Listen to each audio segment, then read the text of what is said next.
Historic handover. U.S. President Donald Trump meets with China's President Xi Jinping. U.S. Marines landed in Da Nang in 1965 and the inset shows the MACV insignia, with a sword piercing China's Great Wall, worn by those serving in Vietnam. New Delhi. President Donald Trump returned from his 12-day trip to Asia, proclaiming it historic. Indeed, it was historic, but not for the reasons he listed. Instead, 52 years after U.S. Marines landed on the beach of Da Nang, which launched the country's fateful intervention in Vietnam, the president visited the same place, not to commemorate America's sacrifice but to symbolically highlight the futility of that venture.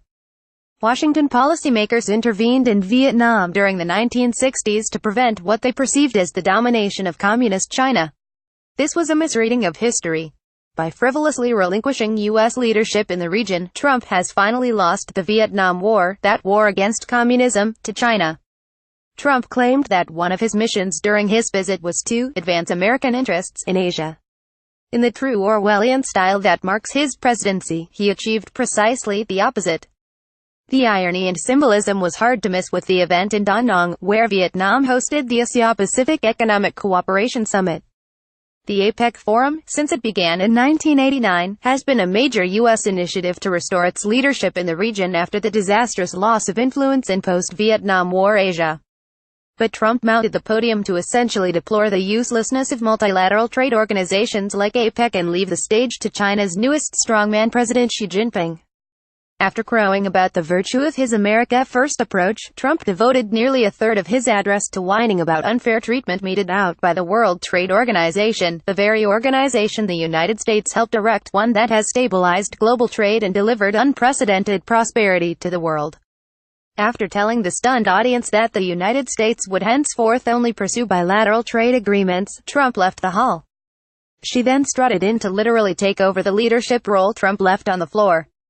Unlike Trump, who urged every country to follow in his footsteps and care only about their own interests, Xi spoke from the podium as magnanimous world statesman.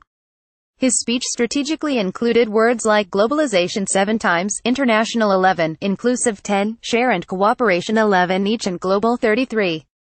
He also spoke about improving the environment and tackling climate change, themes that Trump scrupulously shunned. True to their authoritarian approach, though, both men avoided the term human rights. Of course, Trump's abdication of leadership started immediately after he assumed office, withdrawing from the Trans-Pacific Partnership, a trade agreement negotiated by 2 previous administrations, and then from the Paris Climate Pact, leaving the United States as the sole country in the world excluded from the agreement. He has repeatedly denounced multilateral trade agreements as harmful to American interests. But nothing could be more dramatic than for Trump to stand before the summit of APEC leaders, an organization inspired by Washington, and proclaim that multilateral trade deals are relics of the past for the United States. With a lofty approach fit for one who has just taken control over global leadership, Xi told the assembly, "We should uphold multilateralism, pursue shared growth through consultation and collaboration, forge closer partnerships, and build a community with a shared future for mankind." Many of Xi's high-minded words are hollow. From trade manipulation to intellectual property theft, by forcing foreign companies to share their technology, regarding the common waterway of the South China Sea as a Chinese lake and transforming China's internet into an alternative universe blocked by the Great Firewall, the Chinese leader did not proclaim the values that go with world leadership.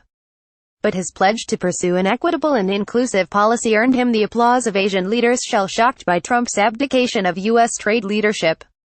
Such abdication was even more stunning as the objections Trump raised about bad trade practice by partners, like state subsidies and theft of intellectual property, are the very aspects addressed by TPP. He abandoned that hard-fought agreement, negotiated since 2008, which was designed to lay out the rules of trade rather than leave these for China to dictate. Former U.S. Defense Secretary Ashton Carter once compared TPP with an aircraft carrier in providing security to the region. Trump obtained a symbolic victory for the United States with an agreement to allow an American aircraft carrier to visit Vietnam, incremental, though, as Vietnam expresses concern over Chinese aggressiveness and gradually opens its door to U.S. naval vessels.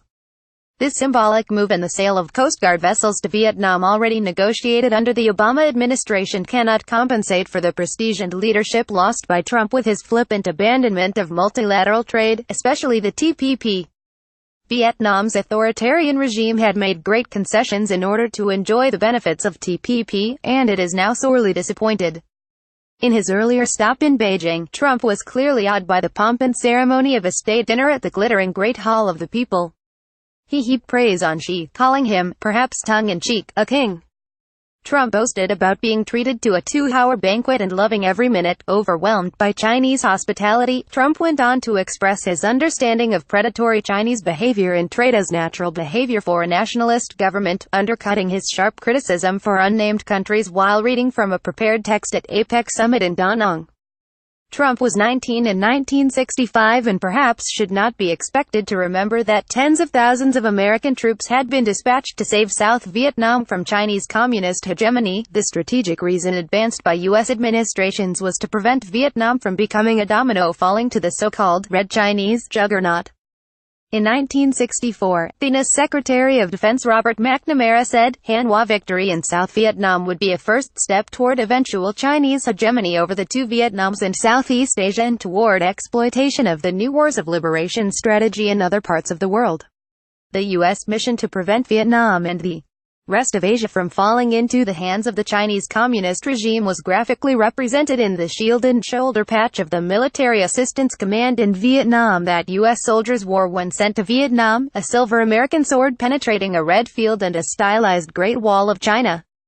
Considering the North Vietnamese as patsies for the Chinese, as the Kennedy and Johnson administrations did, is a profound misreading of history. Vietnamese nationalism is defined by the country's millennia-long struggle against Chinese rulers from the beginning of the Christian era, immortalized by the Trung sisters fighting Chinese invaders on elephants, heroines still revered in Vietnam.